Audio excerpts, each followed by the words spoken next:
Hi, Stephanie. How are you? Hello, hello, Laura. Hello. Okay, a lot has gone down since we last spoke in October, was it? It feels like lifetimes. I know. We have a new, well, not new president. Yeah. Pluto entered Aquarius hmm and a lot went down. So, how was the month for you? The month was emotional, I would say. And yeah, we had Mars opposite Pluto at the final degree. My bed bugs came back, a lot of like obsessive thinking, all the good stuff, all the good stuff. All the usual Mars Pluto transits. hmm And yeah, I feel like this month we're recording this on the 22nd of November, so we will cover as many news stories as we're able to through that point. But I think even towards the end of October, there were some really important news stories that we want to just like highlight and mention. Something that I thought was very important was on October 25th, the Washington Post, which is owned by Jeff Bezos, said that it would not endorse a candidate. And I think that this is super important because the media is owned by these billionaires that have so much influence and sway. And it's essentially, you know, creating propaganda and I think the editorial board was like wanting to endorse someone. Obviously, it's like a tradition that they've done for a really long time. And yeah, I just thought that that was kind of like a theme that we're going to see more of once Pluto goes into Aquarius, like how these big tech giants influence the spread of information. And that also feels a little like Jupiter and Gemini too. Mhm. Yeah, and how much of an influence Elon Musk had on Trump's campaign. I know. Super eek.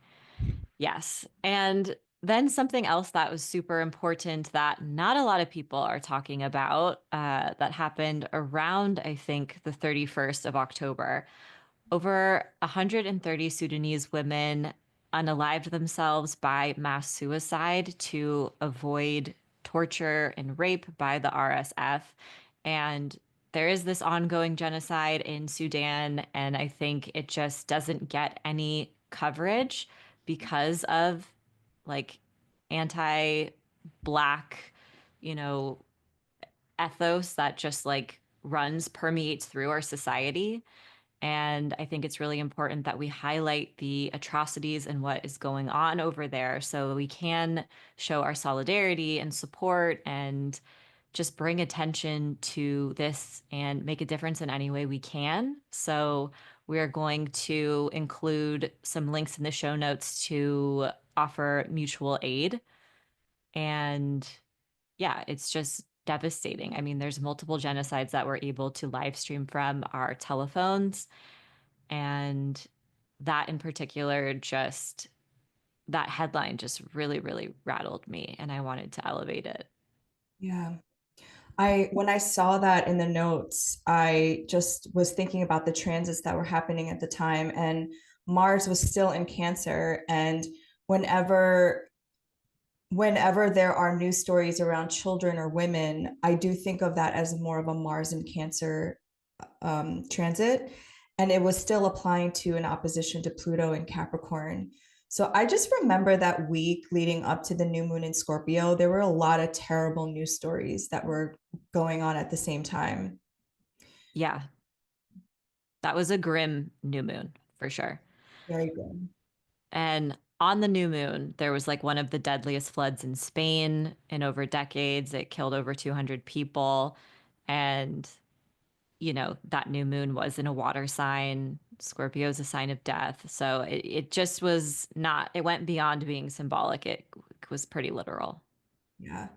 And I remember that month when we were talking about all of the water trines, that there were going to be a lot of stories about water.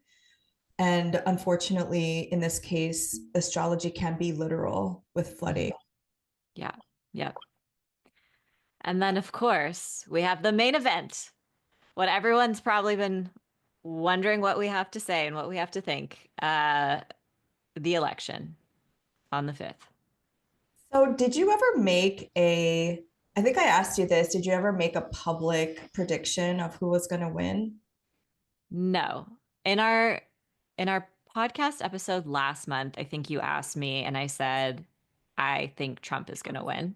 But I never like made a formal prediction. I never made a social media post. Um, I have been telling my friends have been asking me for years, like, what do you think is going to happen? And even when it didn't make sense, I was like, Trump's coming back. And it was all vibes. Like, it was not, I didn't look at his chart. I didn't do like my due diligence. So that was another reason why I never made like a formal prediction. And also, I don't know. I just think when you look at the hatred that exists in this country and the continued protection of all of these like colonial patterns and systems and structures, it's just obvious where we're headed, which is like fascism. Um, so yeah, anyways, Yeah. here we are. I don't remember exactly what I said, but I think I said maybe, or I think Kamala will win the popular vote, but Donald Trump is going to win. But I didn't base that on any astrology, even though I did look at their charts. I just based it, like you said, on vibes. But I was just curious because there were so many Astro girlies on TikTok that their predictions were wrong. And it just brought up a lot of questions for me and the astrological community of like, what are astrology ethics? Because I think the reason why I also didn't make a prediction is I don't do like we're talking about mundane events, but to do these kind of electional astrology predictions, you need to have a really good understanding of mundane astrology, which I think both of us do more natal astrology. And I just wasn't comfortable basing my skills on predicting a president. And and then another question came up of, so maybe you can answer some of these if you wanted to, like the astrological ethics, should everyone be able to predict elections? What are predictions actually for? And what is astrology's role? Yeah, I think that making a prediction in terms of like the election, it's very delicate and it's a sensitive topic. And because so many people are emotionally involved and a lot of people's lives are at risk, you have to be very careful because you can very much veer into fear mongering, right? And causing additional anxiety and stress. And I think astrology is a tool to combat those things, or it should be. So that's one of the reasons why I didn't say anything because I just didn't want to add to the noise. Like, and people, humans, us astrologers, are not perfect. You know, we're all flawed. We're all learning. We're humans. That's part of the human experience. And so I just think predicting when my baby is going to crawl is one thing versus predicting the fate of the country and so many people's lives who are at stake with that election. And um, yeah, I don't know. That's kind of what I think. Mhm. What about you? Oh gosh. So I ended up watching Sam Reynolds' video about the election, who was your teacher, right? And Hmm. I, first of all, I really respect him and I respect his practice. And he showed a couple of ancient techniques to actually that he uses to predict the president. And he shows like how he did it and all of the different techniques that he used said that it would be a Trump win. And so it is a different technique when you're doing natal astrology versus like mundane astrology. And so I thought that was like such a great takeaway for me because I learned something. And I think the biggest thing I took away from the Astro Girlies getting it wrong is bias. and Mm-hmm. not really understanding the dynamics of where we're headed towards as a country and how you almost have to, and I tried to say this on my TikTok video, but of course, like, people are very heated right now and they just want to blame somebody, they want to scapegoat somebody. But I was saying that we really need to understand the psychology of people who did vote for him, Mm-hmm. because an overwhelming amount of people did. Like, he won the popular vote by a lot. So Yeah. that kind of has to say something about people's psychology and where they're voting from right now. So that's just what I took away from it. So what can astrology be used for in this case? I think it's like observing cycles, and I'm always kind of like, why would we want to repeat this? So maybe we can take this time, and I thought we did this in 2016, apparently we didn't, to really understand like what it is about Trump that people keep going back to. Mm-hmm. It's like Yeah. that narcissistic ex that people keep going back to, and you're like, why?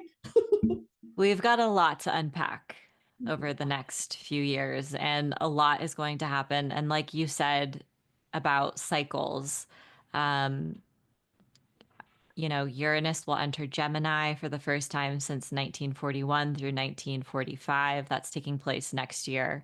And that's like the height of fascism, right?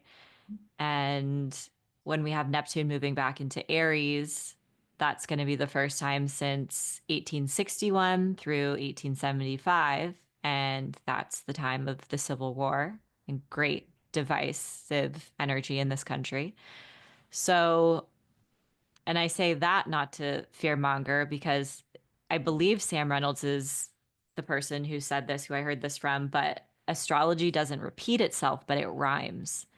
Mhm. And so that's not to say the same exact things are going to happen, but you can really pick up on clues that what's going to unfold and what's to come.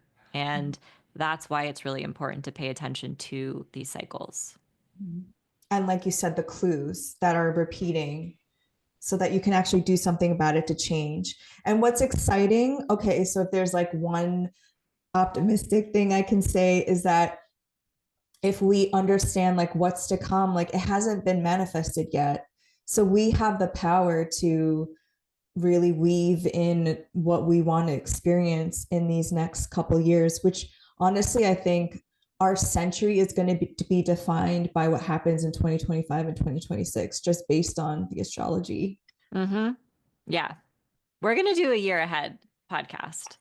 Yeah. Yeah. And that will be one for all of you to tune into because 2025 is bananas. OMG. Yeah.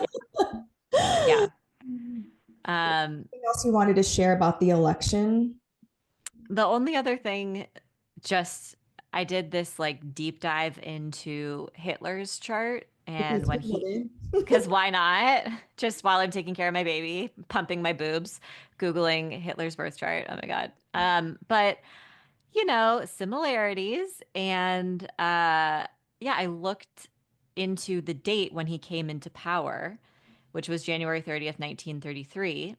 And I noticed it was during a Mars retrograde in Virgo, and that was his 12th house. And Trump is coming into power during a Mars retrograde in Cancer, is when he is, going to, what's it called, the inauguration and stuff. So, that will also be in his 12th house. So I just thought that was very eerie.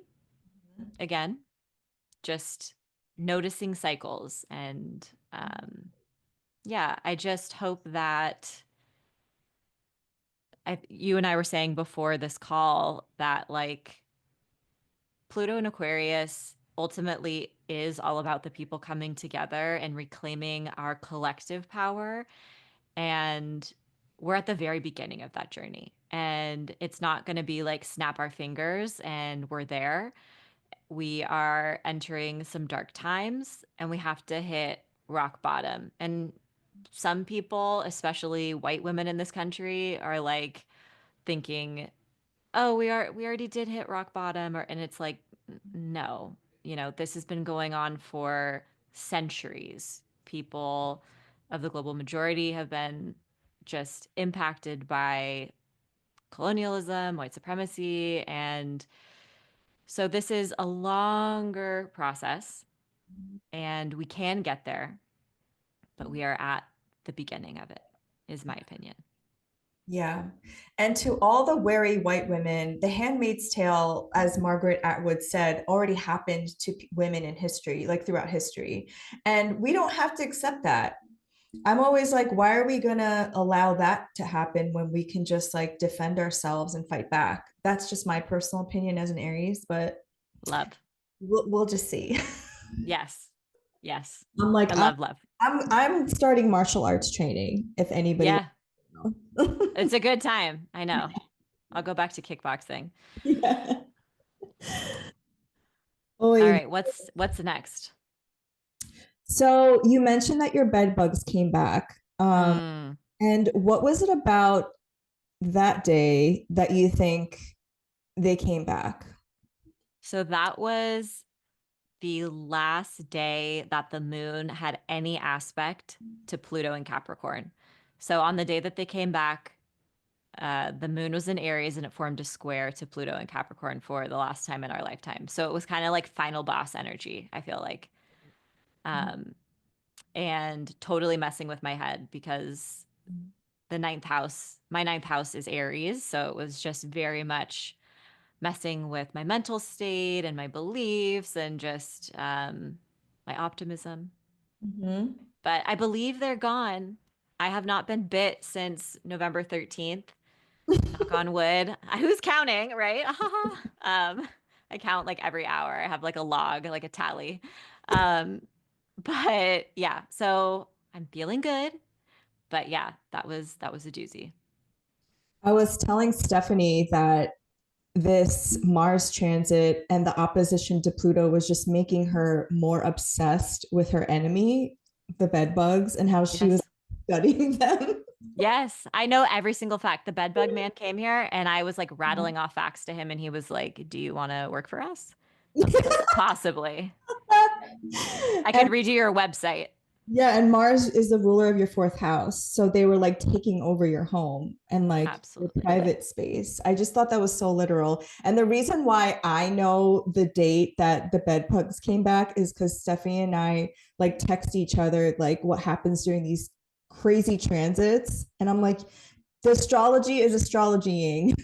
I know. I know. And then in that moment, you're like, "Oh, that's cute." Like it's always nice when you see astrology come to life, even if it is something grim or disappointing, but well, not always nice, but sometimes, you know. Yeah. And that was one of those moments where I was like, "Oh, okay. Well, at least this is checking out." Yeah. On that note, I noticed a lot of stuff happening on the full moon in Taurus. And that was the same day Saturn stationed direct.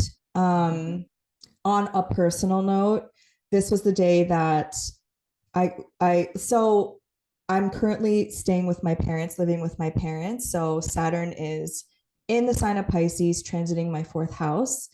And my mom hands me this paper, which she says she's gotten this notice multiple times. But for some reason, on this day, she decided to like show it to me.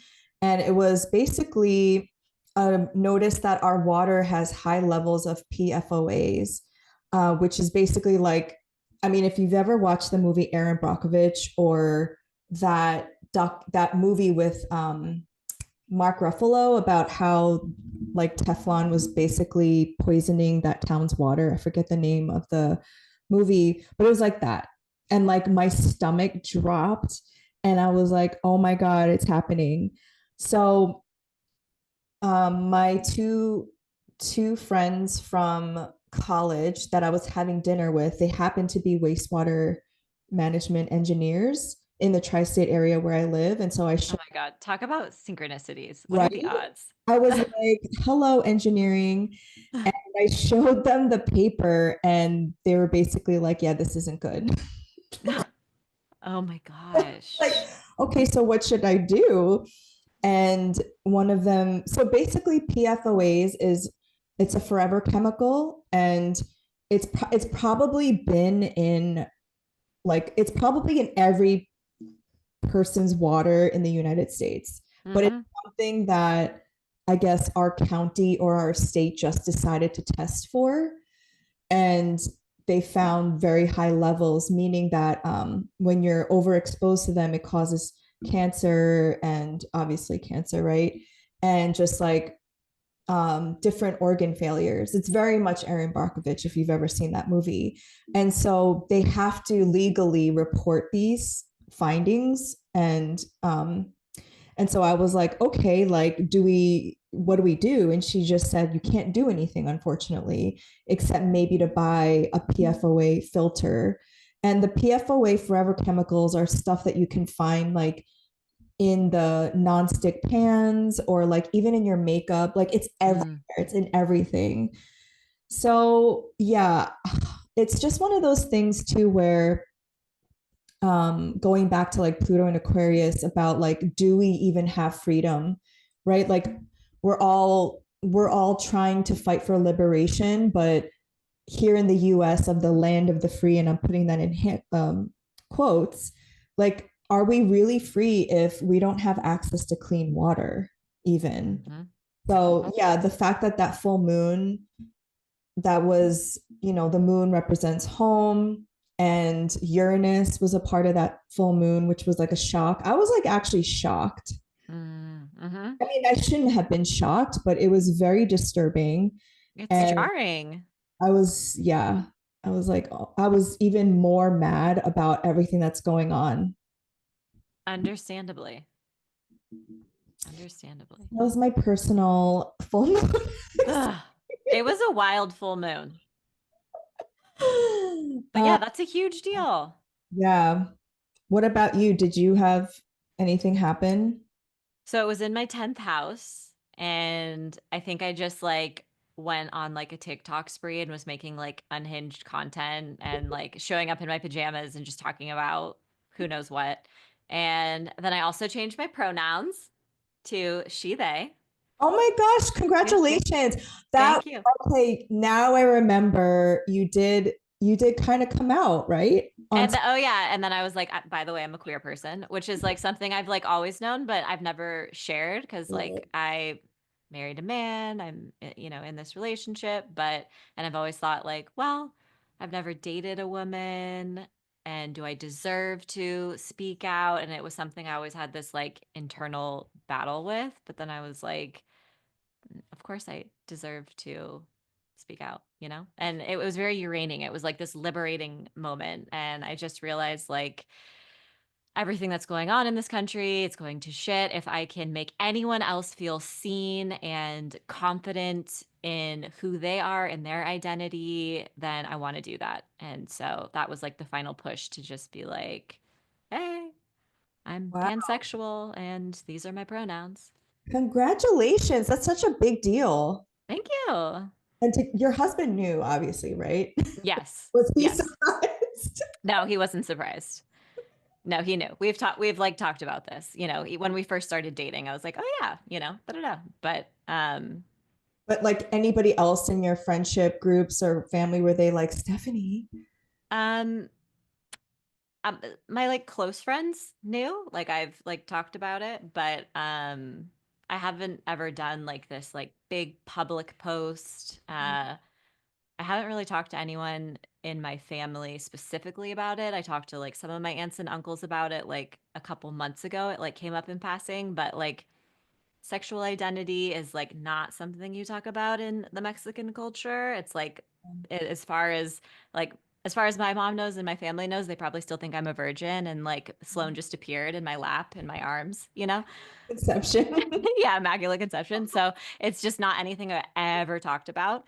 Yeah. Um, but yeah, so I think that was also played a very big part in me like having fear and being like scared of, yeah, like coming out. That is, But I but very liberating. Pushed through that with that Uranian energy. yeah. Um, and yeah, ever since I was little, I was like, I'm just not a girl. Like I just never like not that I'm not a girl, but like I never identified. Everyone was called me a tomboy because that was like the word for it back then. Um, or some word that, people used to throw around. Mhm. But yeah, so I'm feeling grateful. And that was in my 10th house, right? So very, Yes. yeah, It was a very public announcement. I remember when I watched that video, I was like, oh my God. Because I yes. could just tell how like liberating that must have felt just coming out with it, literally. Yeah. Yeah. Yeah. So big full moon over here. And it just seemed like there was so much going on around the world too. Yeah, so actually, the full moon was conjunct Algol, which for me is a feminine liberation demon star. I know it has a very patriarchal story and name, but it just also reminded me of the Haka heard around the world. And I'm sure if you're on social media and the same algorithm, you've seen it by now. But Hana Rohiti, I'm sorry if I'm mispronouncing her name because she deserves to be known, might be Clark, the youngest MP in New Zealand Parliament. She started chanting, I hope chanting is the right word, a haka while she tore up an anti-Maori bill. And it was so like I got goosebumps when I saw Same, video. same. Powerful. I was like, this is Pluto and Aquarius at 0 degrees. Yeah. Yeah. And I thought it was so significant too because Taurus rules the throat and just using her voice in that way. And the way that, part of the haka is making these very intimidating facial expressions. And then the symbolism of like tearing up the paper felt very like no colonizer. Yeah, yeah. And it's not, I'm sure this is not the right word, but it's not a dance, but there's like choreography to it, and that also feels very Venusian and Taurus. So it was all so symbolic, so powerful, and it's really like caught on. Mm-hmm. And she's only 22. And I tried to look up her chart, but there was no like birth data. It just said that she was born in September. So I'm just wondering like what transits were like hitting her chart at that specific time. But I was wowed by her. Mm. Hmm. And it was again the haka heard around the world. Like it was a battle cry for all indigenous people to stand up and protect. Literally, I saw videos of translating what she was saying, and it was basically like, you cannot kill us on our land. Yeah. So powerful. I just got goosebumps. And then I noticed on that same day, three of Malcolm X's daughters are suing the CIA, FBI, NYPD for their father's assassination in 1965, which would mark his almost 100-year birthday because he was born in 1925. Malcolm X had a 28-degree Taurus sun. Mm. Full moon was activating his sun. And I saw Adama's post of Lilith Astrology. Mhm. She pointed out that when he was murdered, it was when Saturn was in Pisces. And this is the day that Saturn in Pisces stationed direct. Oh, that's a good point. Yeah. Shout out to Adama. Mm-hmm. Wow. I just think that is also so like um what is it? Like Plutonian because something coming up to the surface, like things being revealed. I think you mentioned that last month. And I don't know, if you're on conspiracy TikTok, you know that he was assassinated by nefarious means. Malcolm Yeah. X. Yeah. 100%. Yeah. And then in the DRC, the Democratic Republic of the Congo, a mountain collapsed. Literally, you're in Taurus, right? Full moon in Taurus, land, Uranus is like sudden Yeah. discovery of copper.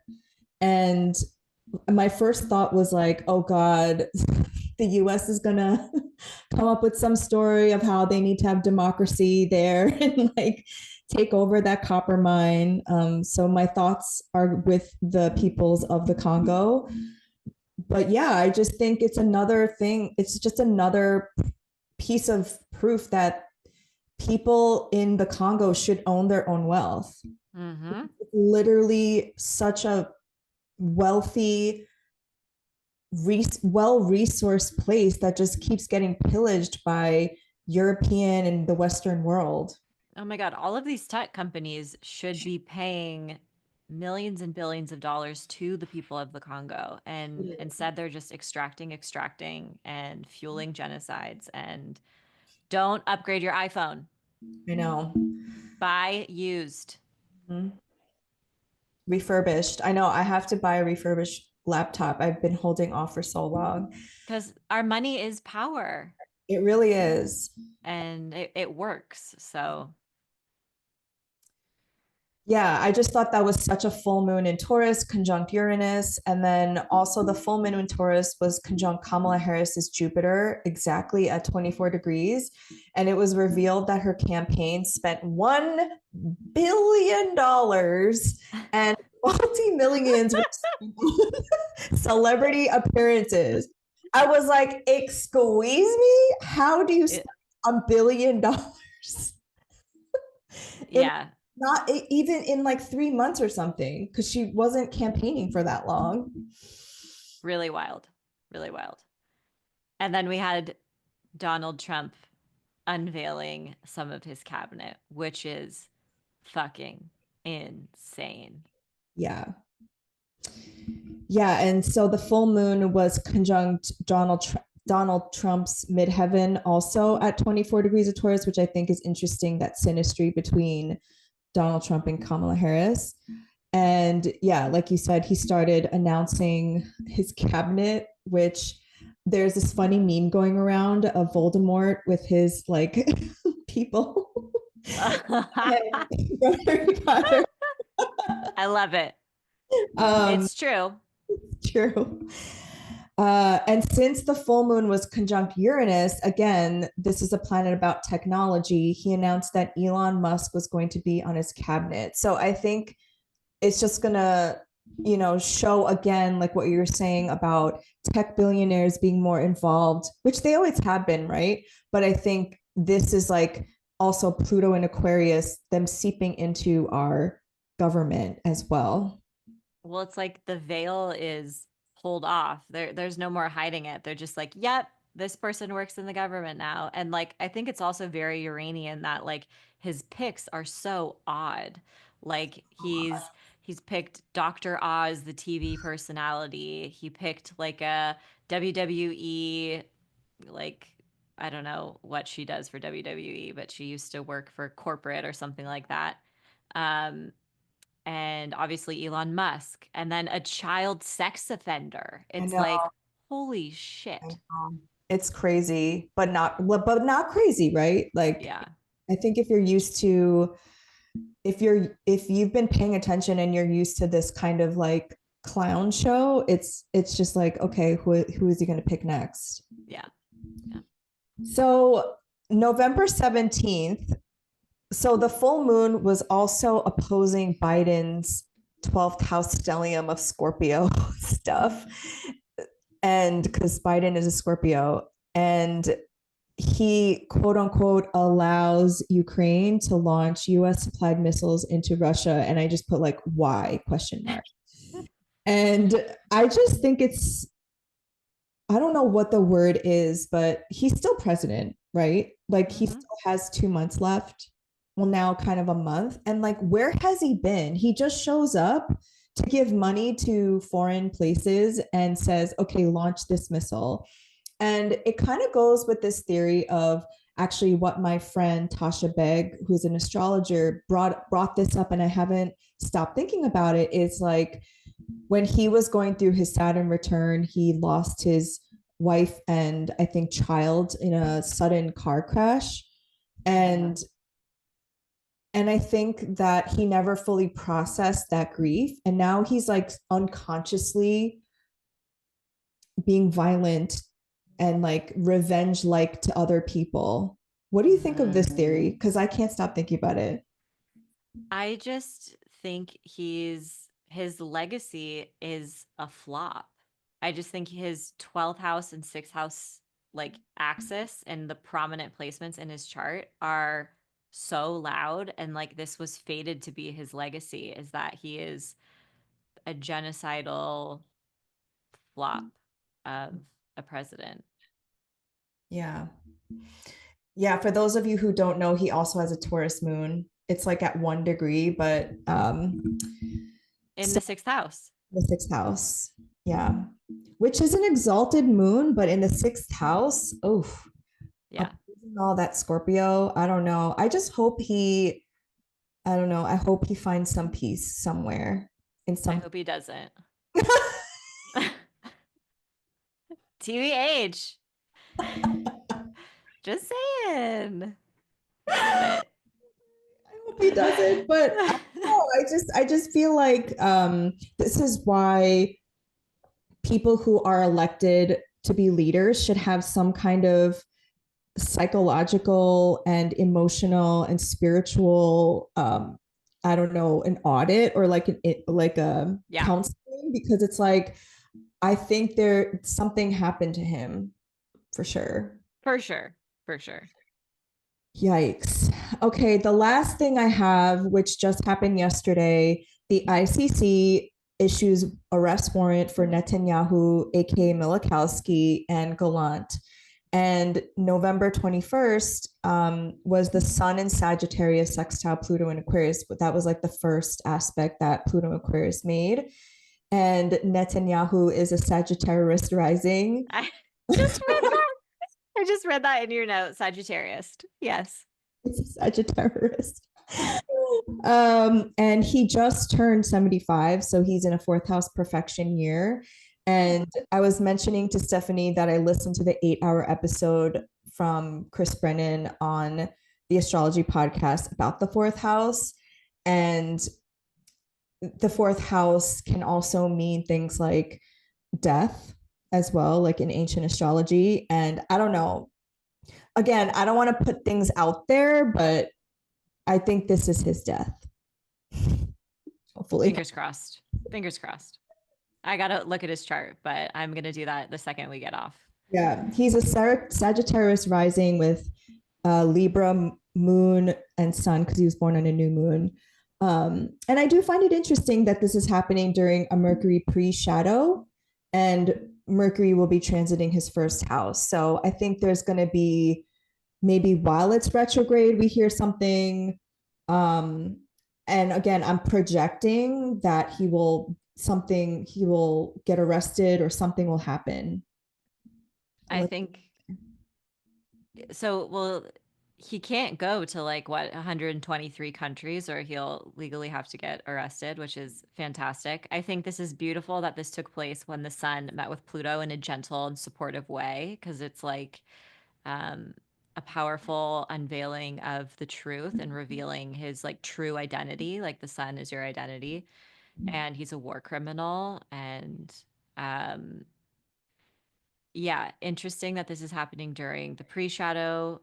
I also read today that the US is like denouncing it and being like, he's not a war criminal, which barf, kill me. So I think whatever unfolds is going to have to do with the US in some way. Yeah, I just keep thinking about how Pluto's in his third house of like your local neighborhood. And so he's either going to have to stay in Israel or the US, which if you didn't know, Netanyahu like grew up partly in Philadelphia, in like a wealthy suburb of Philadelphia. So he also went to MIT, which is a US university. Wow. I feel like that either means he's gonna have to like come back to the US because they're not gonna arrest him here, right? Mm-hmm. Or stay in Israel. Mm. We We'll shall report back we'll next report. month. Yeah. And like Stephanie said, we're recording this on November 22nd because I am traveling internationally again, as Sagittarius placements do. And I didn't want to risk having like spotty internet service. So those were some of the news stories up until yesterday. And then for the next month, we'll try to recap if anything else happens. Do you want to share why you're traveling? Because it is so Oh, important, and if there is any way that we can help your travels as well. thank you. I am traveling with a group led by my friend Sasha Heron, and we are supporting families in Cairo who have been displaced from Gaza. And my friend Sasha, she lived in Cairo for a decade, and she also lived in the West Bank of Palestine. So she has a lot of connections with Palestinians and Egyptians.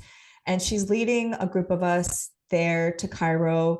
But part of the trip was that we would raise money for displaced families. And because they're displaced, they can't work because they're technically like refugees. And now it's the winter time for them in Egypt, which isn't as cold as New York, but still like they don't have they can't work. So it's like how they're gonna pay for rent and stuff like that. So I'm leaving on Sunday. This will be my first time in Egypt, which I'm super excited about. And Stephanie and I have had past lives there together as we've shared when we first met. Yeah. And so I feel like, by the way, I feel like it's weird not going with you because I always imagined we would. I'm gonna be there with you. Okay. Yeah. Okay, actually, I just had a dream. I forgot to tell you. I had this dream like a couple nights ago where you came to me and you're like, I'm going, I don't remember where it was, but it was like a foreign land. You're like, I'm going here tomorrow. And I was like, I'll come with you. And I just followed you there. Oh my So God.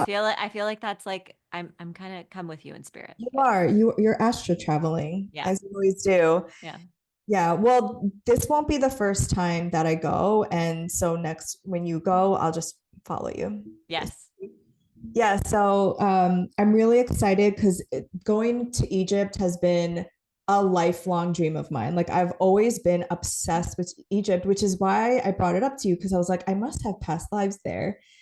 And I'm really excited because I've always waited for the right moment and the right reason to go. And so this opportunity came up this summer and I had to apply for it and interview for it. And yeah, I'm going and I'm really excited. So uh, Amazing. I've already raised all the money, so there's nothing that anybody needs to do. But I think what I want to say is donations and mutual aid is just like a temporary band aid because we're like, I say this to people that what's happening in Gaza and the West Bank is a US problem. Like it is our responsibility to dismantle occupation and the Zionist project. It's like a US thing Yeah. because Israel is a US colony. And so like fundraising and donations and mutual aid is like it's just a little band-aid, but the overall goal is to first end the occupation, is to first get a ceasefire and then end the occupation, which is not going to happen overnight. But I just want to encourage people that if you can't donate, because not everybody can, to just keep on learning about what's going on and try to use your voice to at least speak to the people around you. And I try to do that every opportunity I get. And yes, it kills the vibe for sure. I love it. Yeah. I'll be having a friendly dinner. I'll be like, did you know our tax dollars are funding genocide right now? Mm-hmm. Mm-hmm. And that's what you have to do. Yeah. Yeah. So, thank you. Of course. Thank you. And I can't wait to hear about your trip and your experience. You're going to I change will so many report lives. back. Yeah, I will report back next month. Yeah. So, shall we begin our December? Let's do it. Okay, so we start off on December 2nd with Venus and Capricorn trine Uranus and Taurus at 24 degrees. And to your point in the notes, this is the same degree as the full moon in Taurus. And I think this is super cute. I think this is it's another Uranus activation, but it's a trine, so it's like not as jarring. Um, I think anytime Capricorn and Taurus comes together, it has to do with our sense of security, the way we resource ourselves, nourish ourselves, so we can show up and take care of one another as a collective. So, um, some basic B thoughts that come along with like Venus trine Uranus. I would say like try something new in your relationship, like explore some of your kinks or fantasies if you feel comfortable. Like trying something new, running into someone unexpected, taking a risk, those Mhm. kinds of things. Yeah. I love how you always say basic B before giving a delineation. But yeah, I think last month we mentioned that Venus in Capricorn is a little more like traditional and thinks long term. And so when it trines Uranus, it's like, let's try something different. Let's switch it up, you know? Um, I do think that this is a sweet because like trines are flowy. It's like a flowing harmonious aspect, so I don't know if you necessarily have to do anything, but you'll just like feel really good and embodied and grounded. Yeah, Yeah. it's a sweet way to start off the month. Mm-hmm. And then on the 4th, we'll have Mercury retrograde in Sagittarius forming an opposition with Jupiter retrograde in Gemini. And this is going to bring us back to November 18th, the last time these two planets had an opposition with one another. This time around, it's taking place at 16 degrees. So if you have any planets or placements in the mutable signs around 16 degrees, you'll feel it the most intensely. And you'll really want to pay attention because it's going to happen one more time after Mercury retrograde ends, and that will be December 26th. So this is the second act of this story. You'll have one more final act and chapter at the end of December. Um, when Mercury is opposite Jupiter, you could have a lot of ideas. You could have a lot of inspiration, but it can also be really easy to just miss the details, or you could get caught up in this momentum and then it's hard to sustain. It's a great time to open your mind, to discuss your beliefs, to help shift other people's perspectives, especially like worldviews. So, yeah, talk Mm-hmm. about what matters to you, raise awareness. when when this happened, well, when it was leading up to this aspect, I just noticed so many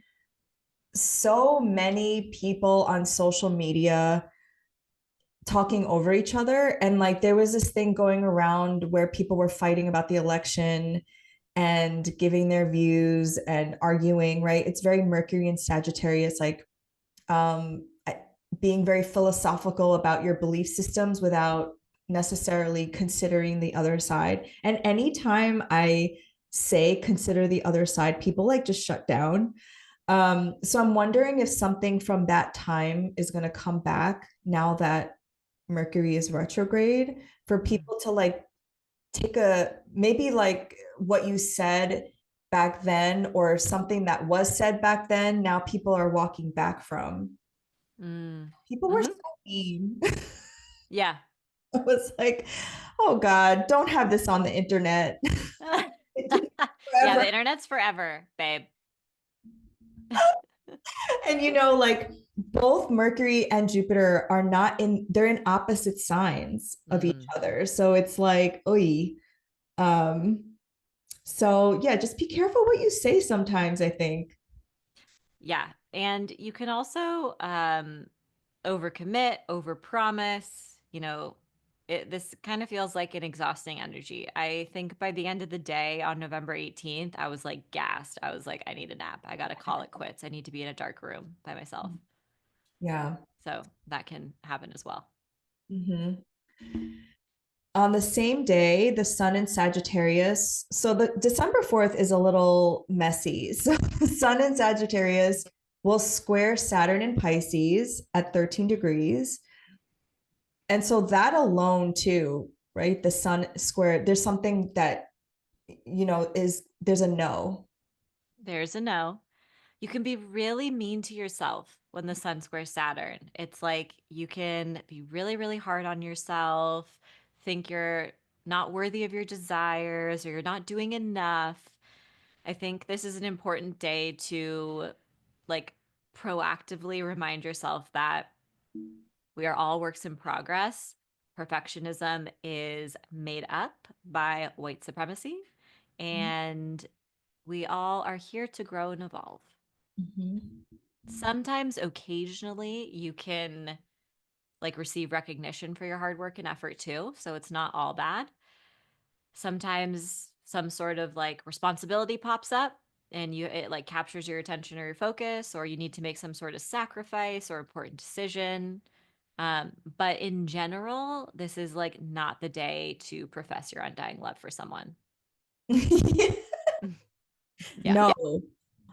No, no, yeah. And all this mutable energy is just messy and chaotic. I don't know. Mm-hmm. Um, and also on December 4th, Venus in Capricorn will sextile Neptune in Pisces at 27 degrees. That's cute. That's like the only saving grace. Because I Yeah. would say normally that would be a time to profess your love to someone. Mhm. However, with everything else that's going on that day, yeah, not so much. But you could find healing through engaging in like a creative art or practice or hobby. There is potential for like compassionate interactions with other people. This is a great time to work with your divination practices and your intuition. Maybe commit to a divination practice since we have Saturn's involvement. So, really like making it a ritual, a sacred ritual. Mhm. Oh, I like that. Yeah. I like that it's a sextile, so it's like sextiles are like really good for hanging out with friends that you like to hang out with because it's a 60-degree angle. And I would say, I don't normally say this, but this is a good day to hang out with like-minded people. Yeah, otherwise you're gonna get in a fight. You're gonna That's get, just guaranteed. We promise you'll fight with someone. oh my gosh. December 5th, the sun in Sagittarius will conjunct Mercury retrograde in Sagittarius at 14 degrees. I like this because it is the halfway point of our Mercury retrograde journey. It is like a brief and temporary reprieve from Mercury retrograde because when they're forming a cazimi, and when any time a planet sits in the heart of the sun, I think cazimi is an Arabic word for heart of the sun, it gets strength and it can, give us clarity, an aha moment, a divine download. So there's some sort of important realization that happens today, or a decision you want to make, or even exciting news. Mhm. Something that I realized in right before a Kazemi happens is that a lot of information starts to get revealed before the Kazemi. I don't know if this is your experience Mm. because the planet Mercury is basically in the beams of the sun, so it's getting like burned up. And I think of everything in the universe having a life death phase. So it's almost like the sun is burning up Mercury before it gets renewed by the sun in the Kazemi. And what I've noticed is like hidden truths coming out right before Kazemi as well, because it's something that's like trying to, like almost like a death rattle, like something is trying to come out before the death of the sun being reborn. This is just my own personal observation because, I think we've said to get downloads during a Kazemi, but I've also noticed that things come out right before one too. Mm-hmm. And I would say gossip in particular with this one, Mm-hmm. because we have Mercury retrograde in Sagittarius, which can Yes. struggle a bit. So there might also be, yeah, like a lot of hidden truths that come out, but also use your discernment because there could also be a lot of hot goss too. Yeah. Which I know you love. I'm always Leo, like, come on. happy. I've actually been more intentional of like not being into the hot gossip. I'm like not reading the celebrity stories. I'm like, because they probably don't like that, and I wouldn't like it either. So I'm trying to be more mindful. Well, Yeah, okay. but I love it. You're right. It's always fun, especially when you all know the same people. It's like, Mm-hmm. Like, what is it? Okay.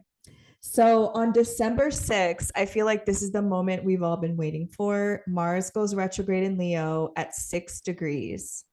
I think, Wah wah. right? I feel like we've all been talking about this for so long. Yes. Well, this is like the main event of 2024, and it has been a year-long buildup, and Mars entered Leo, I think November 3rd. So Mhm. it's been in Leo for a while. We've got our clues, we've got, you know, ideas of what might come for us during the retrograde. But yeah, I think it's going to be really important to know that this retrograde is going to last until February 23rd of 2025 and the post retrograde shadow period. So that means like getting back to the same exact point where it stations retrograde on December 6th doesn't take place until May 2nd of 2025. So this is a long No. doozy of a transit. No. And the last time we had a Mars retrograde in Leo was December 2009 through March 2010. Ooh, that's good to know. So if you can think back to annoyances, frustrations, difficulties from that time period, similar themes might come up. Mhm. Uh, but yeah, when Mars is retrograde in Leo, I think we can struggle with our confidence. We can lose our creative inspiration. Um, our ego struggles with our ego. I was enjoying Mars and Leo way more than when it was in Cancer. Like when it moved into Leo, I was like, vibe shift. Yes. Yes. Oh, yeah, I was going through some stuff. Well, because Mars was going through my eighth house, but yeah, it's gonna be interesting retracing those steps back. Woof. I know. But stay tuned because that's like a biggie day. Mm-hmm. And on the same day, Mercury in Sagittarius is going to form a square with Saturn in Pisces.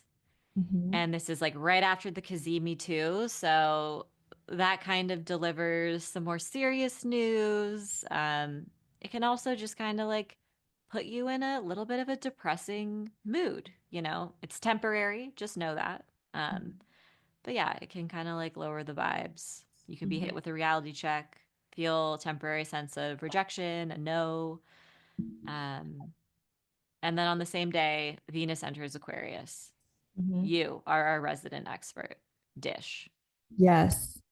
Well, I was gonna say too, with Mercury, like Mars going retrograde and Mercury in Sagittarius, you might feel like you've gone back a few steps, like, Mm, and you might feel like, oh, I feel like I am regressing back.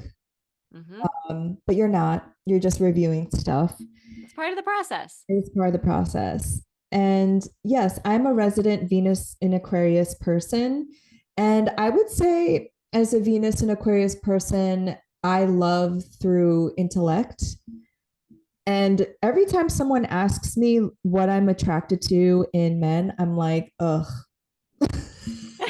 I'm like, the fact that I'm attracted to men, woof, uh, is intellectual curiosity. Mm, Because there's nothing that gets my heart pumping more than like people who are just curious and interested in life, and also centering friendships as a form of love as well.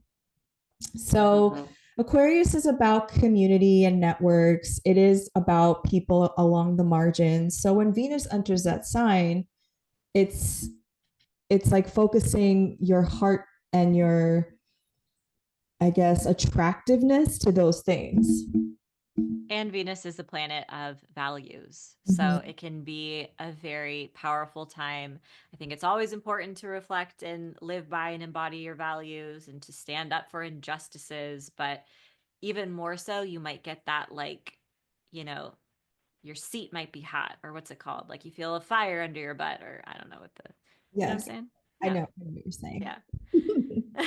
And then the next day on December 7th, Venus in Aquarius forms a conjunction with Pluto in Aquarius. Yeah, Wowza. wowza. And this also happened on February 17th earlier this year, if you remember that. So this is like the closing conjunction. The beginning of a new cycle too. Yeah, and the beginning of a new one. So Venus Pluto conjunctions have this like fatal attraction kind of vibe. Mm-hmm. And I definitely had that. Well, because also Oh yeah. right. And in February, there was also a Mars Pluto conjunction and a Mars Venus conjunction. So in Aquarius. So I don't know if I was getting more of the Mars Pluto or or all of them at once. But it was like the first time I was attracted to somebody in a really long time. And he was a man. I was like, oh my God. Uh-huh. It was very Venus Pluto. Yeah. I was very attracted and it was like shocking to my senses because another thing with Venus and Aquarius people is like the long game. Like you become friends with Mm-hmm. them first and then you like are like, "Oh, I like you," you know? But this was very stark. Yeah, I can't even imagine. My Venus in Virgo is like, what? The But impressive. attraction? But Impressive. No, the long game, the oh, becoming the long game. friends first. I'm like, I'm like, these are my deal breakers. Do you meet, like very like this is Yeah. it. Yes. But Well, my Venus is ruled by Saturn and my yeah. Saturn is Libra, so they have mutual reception. So it is like one day I'm just like, wait, I like you. Like 5 years later. Oh my God. Oh my God. That's why I need a Venus and Pluto, or maybe not as intense, but I need these transits to like, make me realize, Shake it up. yeah, Mm-hmm. faster. Yep. Yep. Um, yeah, definitely your close personal relationships can be transformed, and you may also deal with like power struggles and power dynamics as well. Mhm.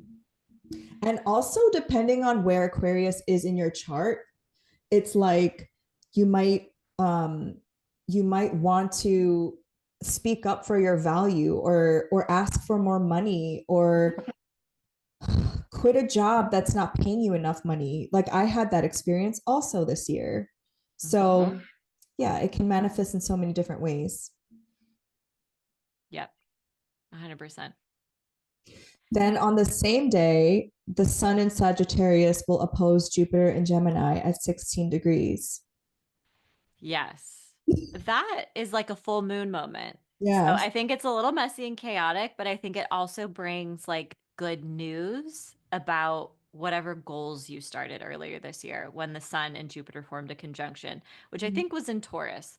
But this is like the full moon moment of that. So generally, it does bring like good vibes, Mm-hmm. but this could also leave you with a hangover. Mm-hmm. Yeah. And Jupiter is still retrograde, right? Yeah. Yes. Yes. Yeah. I think good news, or not good news, but because I don't want to conflate Jupiter to good news or Jupiter to good when it is just really about expansion, right? But um, you could find something out. Yes. And I think this is also another one of those like powerful days to speak up about your beliefs. Mhm. And because there's that potential to change someone's opinions or help them understand, like by sharing your lived experience. Mhm. Ooh, that's a good one. Mm.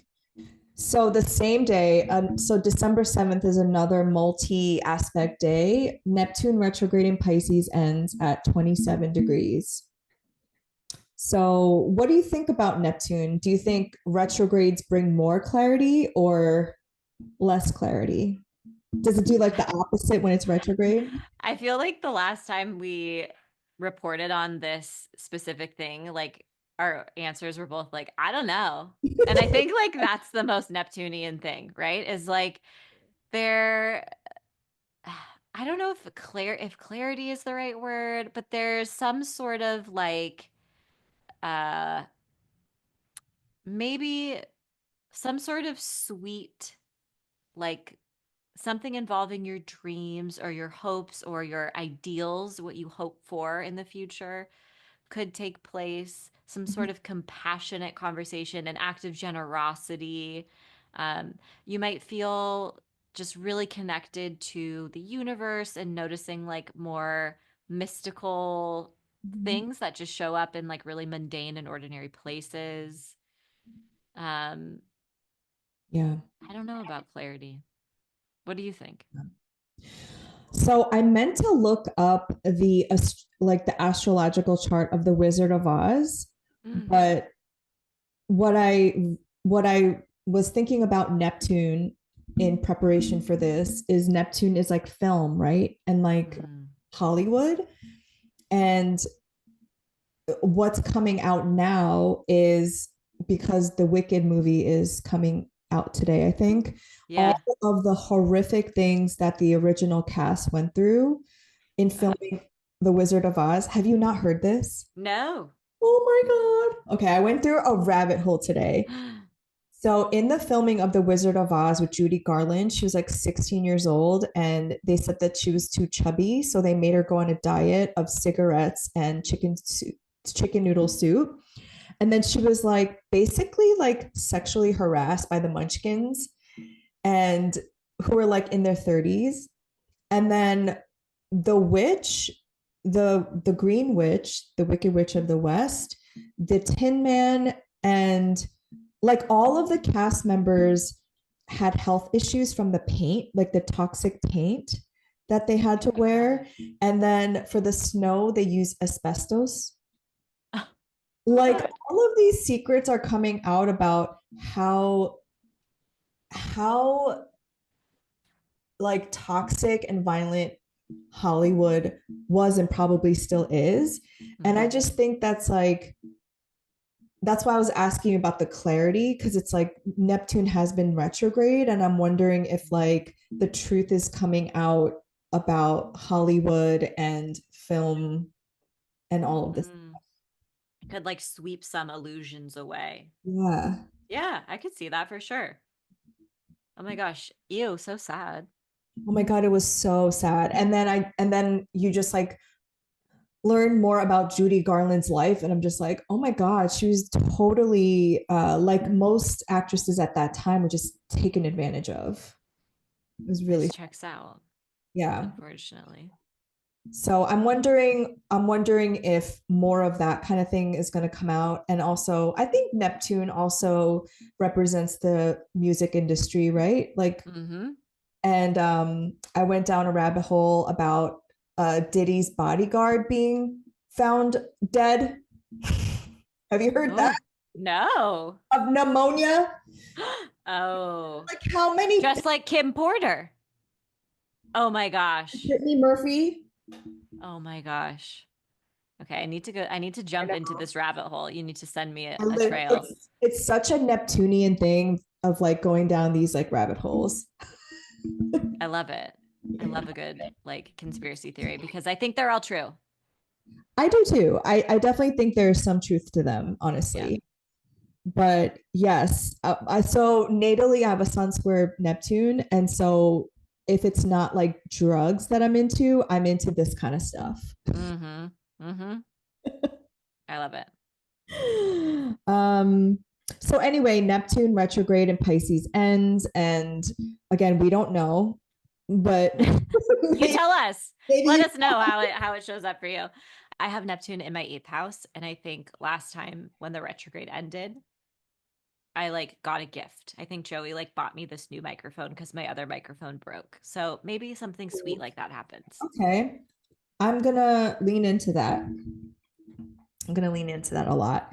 I just remembered, and because I don't remember if it was Neptune or Saturn, because I have both transiting my fourth, we had a lot of flooding or like water issues in my home. It could be both. Mm-hmm. So on December 12th, Venus in Aquarius opposes Mars retrograde in Leo at 5 degrees. This is this is horrendous. Uh Mars, yeah, Venus opposite Mars in general is no fun. Mhm. Lots of fights, like unavoidable. But with Mars retrograde, I just think it's going to make it even worse. Or if you don't comment and like speak up about what is frustrating or angering you, it is Mhm. going to eat you alive. Yeah. And at this point, Mars is applying to an opposition to Pluto again. Yeah. So the energy is building up again to the opposition. Um, yeah. Sometimes Venus opposite Mars, it's like you're fighting or you're fucking. That's what it is. Mhm. Yeah. That's why I was like hoping it was more of like the purring, like Yeah. Yeah, maybe a little bit. And, I hope the fighting comes before and then the fucking, but sometimes it could be the other way around. And that's the worst. yeah. But again, this will link back to your Mars retrograde story in Leo. Yep. Um, and then on the same day, Venus is doing a lot. Venus will sextile Mercury retrograde in Sagittarius at 6 degrees. Okay, this is helpful. Mhm. This can help you smooth over things to have, you know, some sort of conversation that helps you understand someone else's perspective or why they did what they did or, you know, some in general when Venus and Mercury come together, like it's usually like lucky news or like having a really fun social encounter. Um, Signing but contracts. yeah, signing a contract. Yeah, yeah. Mhm. So maybe that's still possible, but maybe it's something from the past because we have Mercury's retrograde here. I feel like if this was a time when your ex came back, this would be it. Oh, Because both Mars and Mercury are retrograde in fire signs, and the oh fires, God. I feel like Mars and Mercury are trying, you know? Um, You're so right. I don't know. That's what it's giving. Oh my God. We'll report back. Yeah. That is a really good delineation. Yeah. Um, and so on December 15th, we have a full moon in Gemini. The full moon will be at 23 degrees. This is happening at 4:01 a.m. Eastern time or 1 a.m. Pacific time. And later that day, Mercury will station direct. This, Yes. you want to say the rest? Yeah. Well, I just think, first of all, that this is such a big deal because the full moon is ruled by Mercury. So it's Mhm. ruled by the stationary Mercury, which full moons always reveal something. And when a planet stations direct, it's like a change in direction. So uh, this full moon in particular, full moon in Geminis usually reveal information. Important conversations come to a climax. So this definitely feels like a big day. Mhm. And since it's happening at 23 degrees, it's in the third decan of Gemini. Mhm. And unfortunately, that is associated with the Ten of Swords in the tarot. And yeah, I would say I feel like most of the cards in the tarot, I'm able to find some sort of like optimistic, you know, spin on. I can't really do that with the Ten of Swords. The Ten of Swords is a person with 10 swords laying in their back or like jammed into their back, and there's like blood trails around them. And yes, in the distance, there is a dawn is emerging, a new beginning emerges, but like a literal betrayal, a disappointment, a this is just like the saddest card in the deck. Mhm. You don't think the Nine of Swords is worse? I think the Nine of Swords is worse, personally. At least like the tens talk about an ending. So, like, if Mhm. you feel like you have been betrayed or you're going through a Ten of Swords moment in your life, at least it's like you've hit rock bottom. True. I'm sorry, Yeah. I'm laughing. Yeah, no, it's true. It's true.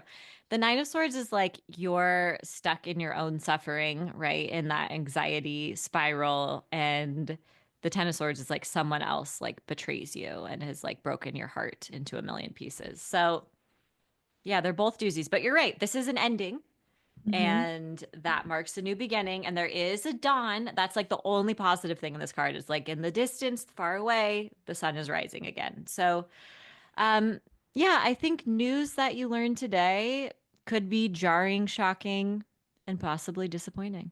Mhm.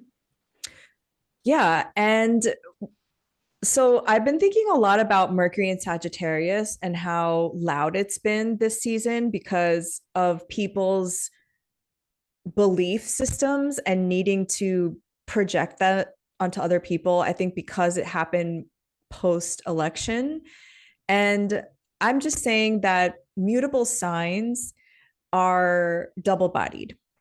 So there is something about, again, taking the other person's perspective into account when you are preaching. Sagittarius is a preaching sign. And hopefully by the full moon in Gemini, when Mercury goes direct, I feel like a lot of people might start to be apologizing Mm, or just like coming to terms with maybe how your own belief systems not, I don't want to say like made you have a 10 of swords moment, but maybe some things that you really like grasped onto in terms of what you were preaching ended up hurting you in the end. I don't know, mm, just putting that out there. that's powerful. Yeah, because at the end of the day, Mercury and Sagittarius is it's like the preaching, right? It's the dogmatic. I know everything and I'm sorry you don't. Hmm. None of None us of do. us do. Yeah. So, yeah, that's my preaching for the moment. And the full moon will be square Neptune. So there's just also this like sensitivity that's going to come through as well. Can also weaken your immune system. Hmm. So wear your mask if you're going out, get your hand sani out. Yes. Yeah, your vitality can be just a little lower. Hmm. And And then the then, next is it not the next day, but a couple days later on the yeah. 18th, that's when the sun actually forms a square with Neptune. Hmm. At 27 degrees. So, as I mentioned, I have this natally, and I'm also going through a Neptune square exactly because my Neptune is at 27 Sagittarius. So, like I mentioned, in the shadow aspect of it, you can fall into addiction. I'm pretty sure I've said this before on here. Matthew Perry had a Sun square Neptune, and you can definitely be in your own delusions, Delululemon. You Mhm. can definitely have escapist tendencies. But on the other side of that coin, you have the capacity to tune into a vibration or a sense of feeling that you can't see. So, like, I really like listening to music, classical music, because I don't know what it does to me. It calms me down and it helps me to feel like in my body, in my soul. And again, Sun square Neptune, it's not something that's necessarily going to give you clarity, but your other senses could be heightened. Yes. I was just going to say, like, this is the one aspect in astrology that, like, you can't really describe. It's indescribable. It's indescribable. Yeah. I would definitely not do drugs on this day unless No. you want that like God experience. But yeah, I don't know. You just hear so many stories like Matthew Perry of dying in these circumstances with substances, and he was overdosed by a doctor, right? And it was on a full moon in Scorpio. And so when these transits happen and you're super sensitive and you have these aspects in your chart, you just don't want to mess with things like that. Yeah. And it's just a recipe for a bad trip. Like the sun square Neptune is already going to heighten your emotions and your anxieties and your paranoia. And that in itself is usually what gets people to want to escape. Mhm. And that's the moment where we actually need to regulate our nervous system and ground. So I was like Captain Stoner before I gave birth. I loved marijuana. I haven't done it since I've had my little tot, but like I'm all for it. I love shrooms. Oh my gosh, amazing time with shrooms. Mhm. Like I wanted to become an ant. Like I love them. Biggest fan. But I just think in these moments, this is not the time to turn to some sort of vice. It's a time to be curious about what feelings emerge, to channel your feelings through art or through some sort of spiritual practice rooted in your ancestry, anything that can help ground you. Mhm. Yeah, I like you. I'm all about the psilocybin, the mushrooms, and I do think they help us gain an understanding of how interconnected we are. But also at the same time, you have to understand like what your intention is for taking these substances. Like, is it to escape? Is it to feel more connected? And so, yeah, just be careful. Also, I don't know why this made me think of this, but did you hear that NASA just disclosed that there are aliens in the ocean? Yeah. Like, thanks. Can we see them? I think it's crazy how nobody has footage of them. We only have these Yeah. grainy videos of the aliens. It's like, are you kidding me? In this Yeah, DC? I know, but I don't know. I don't know why the sun squared Neptune and Pisces. I was like, maybe we'll get to see them. That would be sweet. That'd be sweet. I saw someone on a TikTok that was like, what, the aliens can't FaceTime? Like, they can't figure that out? Like, yeah, they don't want anything to do with us, and I don't No, blame them. I know. Slash, it's us in the future. Spoiler alert. Totally. Oh my God. That's what I We believe. talked about that, right? Yeah, How yeah. they found those balloons last year and we're like, that's us. Mm-hmm. Oh, like literally, I think that was us. Yeah. Yeah. Oh my um, gosh. so December 19th, Venus in Aquarius will trine Jupiter in Gemini. Wow, this is really cute. I really like this aspect, my favorite one of the month. And it happens at 14 degrees Yep. because it's my Venus return. Oh my gosh. Oh my gosh. You are gonna have so many blessings. I can't wait to hear. I'm like, thank you to That Jupiter. that's amazing. Yeah, this is Yeah. Venus and Jupiter, the two benefics in astrology. When they come together, it's like good vibes, good news, uh, celebration, hanging out with friends. So, a really great time to take a risk, to put yourself out there. Yeah, beautiful energy. Yeah, I'm very excited about December 19th. I don't know what's going to happen on that day, but after all of these months of really crunchy transits, you're looking for that one. Yeah. Yes, yes, totally. Okay, so December 21st, the sun enters Capricorn, and this is the winter solstice. Mm. So we are officially in Capricorn season after this point. And do you want to share any practices that you do on like solstices? Mm. I think I just keep it very basic B. I clean my altars. I say Mhm. some prayers. Sometimes I'll write a petition. I like to work with fire, just use a candle. The veils are thin. Mhm. So that's definitely a night where I'm like paying extra attention to my dreams, pulling some tarot cards if there are any like main questions that I need guidance on or things I've been like lingering about. I'll just do some divination work. Mhm. What about you? Same. I write in my journal and I really reflect on the last like 3 months from or 6 months, right, from the last solstice. And yeah, because it's a cardinal season, I always try to set intentions, kind of like you would do on a new year. And I think the Capricorn one is special just because the light is coming back and something, I don't know, maybe like my primal instincts is like something's gonna grow. Mm. um yeah, I do find it to be a very magical time. This is like when all the witches during pagan times celebrated before it was co-opted by Christianity.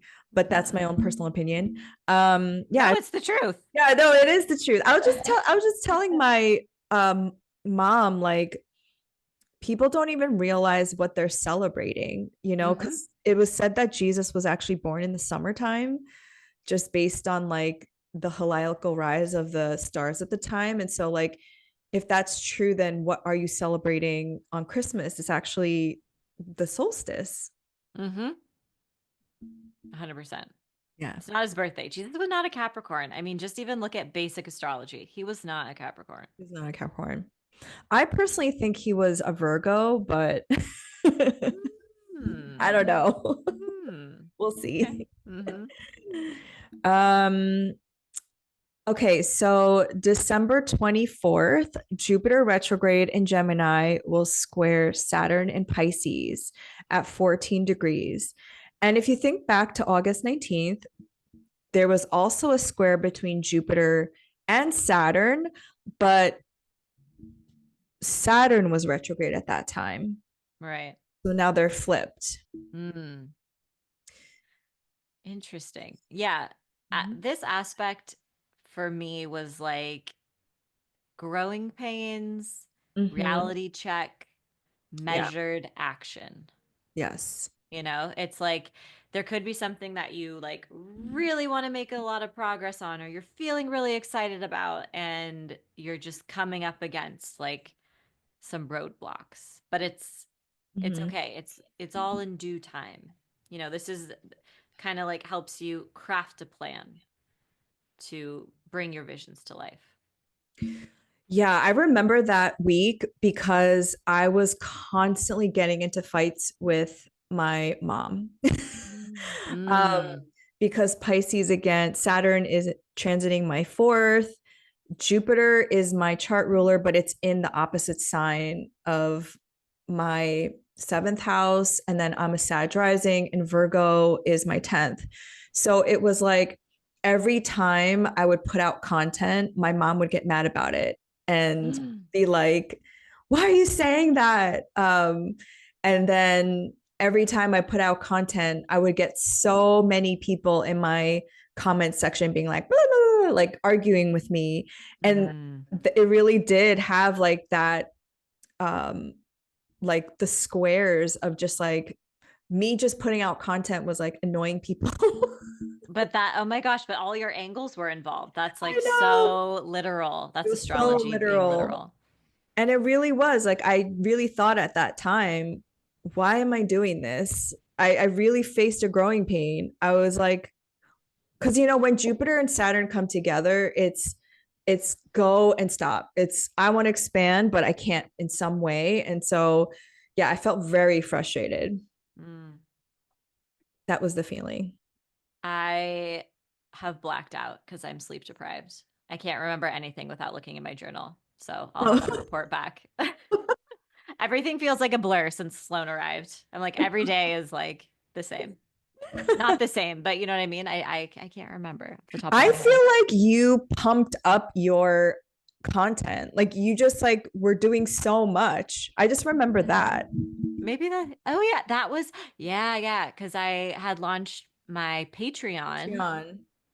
in July. So you're right. I was doing more content and I was trying to create more. Yeah. Mm-hmm. Yeah. So basically, what we're saying is that since it's the second square, I don't know, and like Jupiter's retrograde this time, it could be like maybe you've come up with a solution for the first frustration, but now Mm. you're coming to another like um crisis point, you Some know? sort of impasse that Yeah, requires maturity and reflection. yes. Or just being real and being like, this isn't working anymore and Yep. you have to pivot. Squares are pivot points. Mm-hmm. Definitely. So okay. December 26th, Mercury and Sagittarius will oppose Jupiter and Gemini for the last time at 13 degrees. And this is the last opposition that we mentioned back in December 4th, I believe, right? Yep. Yeah. And on the same day, Mercury also forms a square with Saturn. Mm-hmm. Yeah.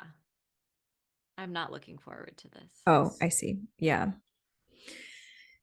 Yeah. I, I I don't want to make anyone fearful, but Jupiter and Saturn together can be grim. Hmm. Um, yeah, you see it in a lot of death charts. The square. Something, some kind of Jupiter and Saturn aspects, major aspects, whether it's like the chart ruler or the moon or something like that. Not to say that for anyone to worry personally in their chart, but I would just wonder on a larger scale, is Hmm. there someone prominent, maybe a mercurial figure, Hmm. international figure who passes around this time? Mm, interesting what we said in the beginning about okay, so not going into conspiracy theories, but I do believe this is just my gut instinct that a political figure is going to be unalived. Mm, And I don't know. I don't know who it is, but I just feel it in my bones. So maybe this is the day. mm-hmm. Yeah. And in general, I would just say this is not the best day for communication. Mm-hmm. People will be prickly, people will be dogmatic, and fights can definitely take place. Mm-hmm. What I've learned about planets in mutual reception.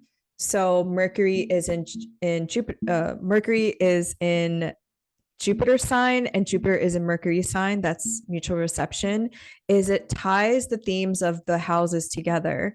So wherever you have Sagittarius and Gemini, which are up like sister signs, those topics are present all month long with Hmm. these oppositions. And then I've obviously like Saturn and Pisces, right? Because Saturn is in Jupiter sign. So there's something about these three areas of your life, which are all mutable signs that are tied to each other. Yep, very true. Mm-hmm. This will be this will definitely be like a main event for the month that you'll want to pay attention to. Mm-hmm. Yes, indeed. And on December 27th, Venus in Aquarius will square Uranus in Taurus at 23 degrees. And if you remember in the beginning of the month, Venus in Capricorn was trine to Uranus in Taurus. Hmm. So Yeah, square.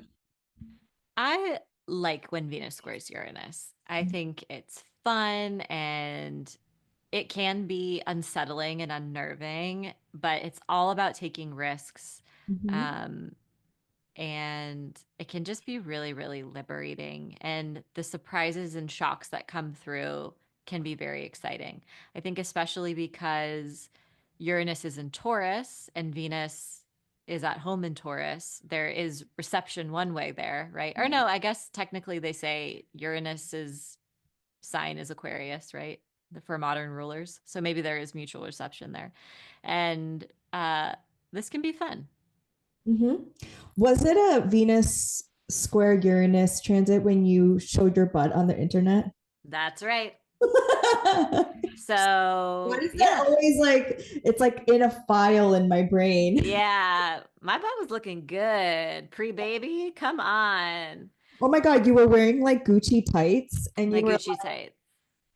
Yeah. I've since broke the Gucci tights because I wore them when I was pregnant. I was like, oh, these will fit. Oh, big mistake, big mistake.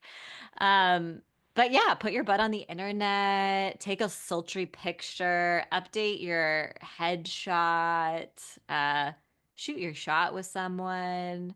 This could also be a day where you're like running into people or hanging into people who are like unexpected. And like maybe it's super fun, but then you don't see them again for like 10 years. very quirky relationships or like being involved with people you wouldn't normally hang around with. Mm-hmm. Unexpected contracts and opportunities. Mhm. So So so watch out for Stephanie's Instagram because anytime there's a Uranus, I might put my postpartum butt on the internet. like So stay tuned. anytime there's a Uranus aspect, she does something. I do. I do. I do something wild. I love it. It's fun. You always equate Uranus to like career moments. Well, for me, it's my 10th Oh, house. right. Okay. So it is very like, taking up space, Yes, all that kind of stuff. that's And, true. and then the 29th, Chiron retrograde ends in Aries at 19 degrees. And this is the same degree as the solar eclipse in Aries that took place in, I think, April 8th of this year. Mm-hmm. Which feels like a lifetime ago, by the way. I'm like, what even happened? Good God. I was like I had a 1 week old baby. Yeah. That's true. Oh my Hmm. gosh. Yeah. So Chiron and Aries, Aries is the archetype of the warrior, of the pioneer, of self sovereignty of the individual, but it's also war Hmm. and aggressiveness. And Chiron is the wound. So I don't know. I'm just like looking ahead in my brain to all of the Aries activation next February and March. And I'm like, is there a wound we should be healing in Aries before all that happens? Well, it's the US's Chiron return. That's true. So, I'm nervous. oh, yeah, nervous. I mean, 2025's astrology is like biting my nails. Yeah, Ugh. it's it's gonna deliver some major shakeups. Mhm. Um, I think in terms of our personal lives, this is a turning point in your healing journey.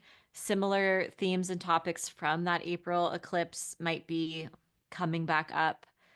But it's an opportunity to pivot, to integrate some wisdom from your past pain and to move forward in a new direction. Mhm. Yeah, that was a Chiron eclipse, right? Because it had Chiron in it. And Hmm. I do believe Chiron in Aries is healing the wounded masculine and looking at the ways in which you maybe have also caused harm to others and Hmm. how, yeah, I think, I mean, we all have feminine and masculine energy, right? And right now, the wounded part of the masculine is really on display. And so I think the Chiron retrograde also was just showing that at a massive global scale of what happens when wounded masculine leaders are in power and the kinds of things that happen to this earth, like our climate crisis and all the different things that are happening, the poly crisis. And so hopefully, we're starting to integrate all of that wisdom, like you said. Yeah. Because Chiron is the wounded healer, but the teacher also. Yep. Absolutely. Yeah. So you might be feeling a little bit more sensitive on that day, or the news might be a little bit more tender as well that comes through. Mm-hmm. On December 30th, we have a new moon in Capricorn, and it's going to be at 9 degrees. And the ruler of the new moon is Saturn, which is in Pisces. Uh, so we had a new moon on January 11th. So we started 2024 with a new moon in Capricorn at 20 degrees, but Pluto was still in Capricorn. And so this is the full moon. This is the first new moon where there's no Pluto. Love it. Ever. Love it. And to your point, the main aspect that's taking place during this lunation is the new moon is forming a sextile with its ruler, Saturn in Pisces. So this is actually a really delicious new moon. This is for the people who like to set New Year's intentions and resolutions with the Gregorian calendar. Us Astro girlies are all about the spring equinox in the Northern Hemisphere, but you do you. If you want to set an intention, this is a delicious day to do it. Don't do it January 1st, but December 30th is a great day to do it. And I think when I see new moons in Capricorn, I think this is also a really important moment for reflection and being proud of yourself and celebrating your wins. Because a lot of people are always associate Capricorn with like ambition and the 5-year plan and like, what are you going to build? What legacy do you want to leave behind? You can't do any of that if you don't create space to celebrate how far you've come. Mhm. Yes. I love that. And I love that it feels like a new era because it's the first new moon in Capricorn without Pluto in what, 16 years? Very long time. What? 2008. Yeah, Yeah. 2008. So it finally feels like this is the end of the Pluto in Capricorn era, which is like yay, but like eek. Um, Yeah. I did a video about Pluto in Aquarius and how I don't know. Like I'm happy for my cardinal placements, but I'm a little wary for my fixed sign placements. And somebody asked in the comment section, because I said make an offering to Pluto. Mm. And I wanted to save that question for you because you give offerings to Pluto. So do you Yes. mind sharing what some of those are? Yeah. So, first of all, if you're going to make an offer to Pluto, I think the best thing to do is Pluto is the lord of the underworld. So, make sure that your offering is under something, Mhm. whether you leave it under your bed, under your house, under your car, any just under something symbolic. Mhm. Um, I have offered so many things to Pluto. I have chopped off all of my hair and offered it to Pluto. I have uh, given literal money to Pluto. I have given my blood to Pluto. I've done a blood sacrifice I'm gonna to say Pluto. blood. Um, I have a lot of like trinkets. Like, obvious, I have like a billion altars, and some of those things retire. Not everything needs to stay on your altar forever. And so I will put those and offer them up to Pluto. Mhm. Yeah. I my first answer to this person was to build your own relationship to Pluto because Pluto is trying to help you descend into something like you said the underworld or under something, and so my first thing is to ask Pluto, what is it that you Mm. want, like what is it that you're offering? And I said fear and blood. Oh my God. Yes. Yes. I usually, that's like such a better tip. Let's go with that. Ask Pluto. But I have usually, if it's something that I don't really want to part with, then I give it to Pluto. Like Mhm. if it's something where I'm like, oh, I kind of just no, I still want to hang on to this. I know that I have to surrender and release it and give it to Yes. Pluto. So that's also something I use to like, but asking Pluto is way better. One other thing, don't start this practice and quit. That'll Yes. piss Pluto off. Yes. It's got to be Yes. consistent. It doesn't have to be every day. It doesn't have to be every month. But you need to have some sort of consistent relationship. Because this is the god of the underworld. And you specifically do that because you have a Sun square Pluto in your natal chart. But like, did you ramp it up when Pluto was in Capricorn or? No, there was a full moon in Capricorn that was conjunct Pluto. I want to say I really feel like it was 2022 or maybe 2021. And I don't know, something chaotic and horrific was going on in my life. And I was just like, what do I do? And that was what I did. You petitioned Pluto. I petitioned Pluto. I was like, we've got to start working together because you're never going to leave me alone. I have it as a fixed sign, some people when they have Pluto contacts and it's a mutable sign or it's a cardinal sign, the energy can wane or it will be like one big event that happens in their life. But if it's a fixed sign, Pluto's sticking around. Yeah, that's so true. So I only recognize Pluto, the transit of Pluto during my Pluto square. It became very, very magnified. So, like, even if you don't have this natally and you start experiencing Pluto's transit over like your sun or your moon or over your ascendant, or you're going through your Pluto square, which is like 40 to 42, right? Like 40 to 41 or whatever. And so Pluto was transiting my second house. And what happens is like Pluto it like magnifies your fears. And as a response, if you're not like going into your shadow, you start to try to control your fear, which only magnifies it, right? Mm-hmm. So the process is to release control. And so, as a response to my fear, I started donating money every month to, like, let's say I had $100 to like just donate to anybody, and I would either find a cause or multiple causes. But anytime I felt that fear come up, I would like remember that, like, oh, the fear is coming up, but I can't control it. So I have to give it away. And so that's how I dealt with my Pluto transit. And what was crazy, not crazy about it was that once I gave it away, it would come right back to me. And Mm. so Pluto, again, being the lord of the underworld, but it was about power, it like automatically showed me where the power really was, which was in me. Yes. Yes. And Pluto is the god of riches because in the earth, we have such rich resources and minerals. And so there really is something about when you surrender, when you let go, when you engage with your fears in your shadow, and you do what you're avoiding or fearful of, Pluto's like, I got you, and usually brings you a gift. Mm-hmm.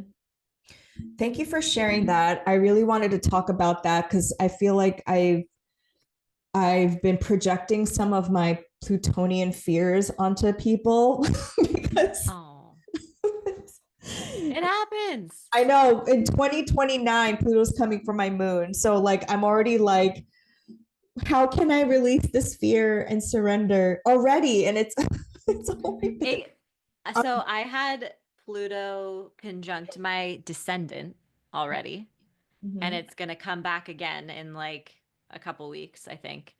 And it wasn't actually bad. It was actually beautiful. And Oh. so I think you just have to stay open. Mhm. You just have to stay open. And usually with Pluto and life in general, there's that duality. So you will see so many amazing things that come through, but you may also be spending some time in the shadow. Totally. Thank you for sharing that with your Pluto experience in Aquarius. Yeah. Yeah. Okay, is there anything else you wanted to share before we wrap up December? I can't believe we're already December. Just buckle up, bitches. Good luck.